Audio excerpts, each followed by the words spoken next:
Hey guys, it's Beanie Boo Lover number 34 here, and I'd like to debut my newest short film about fall and getting sick. It's called A Windy Day, and I hope you guys enjoy it. I present A Windy Day.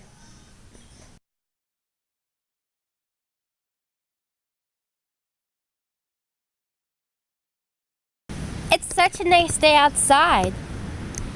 I know, right? But it's very cold though. It's supposed to be cold all week. Okay then. Hey guys, can we please go inside because I'm starting to get sick. No, we're staying out here. Yeah. My health is more important than this. Achoo! Bless you. Thanks. Guys, what? Guys, I think Sophie has the flu. How do you know?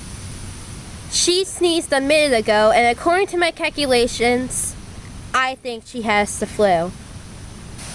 Holy crap! She needs to go inside now! If I go inside, then you all need to come inside so that we all don't get sick. Agreed. Thank you so much for watching A Windy Day, and I hope you guys enjoyed it. Make sure you subscribe to Beanie Boo Lover number 34 so that you don't miss any of my upcoming videos. See you guys next time. Toodles!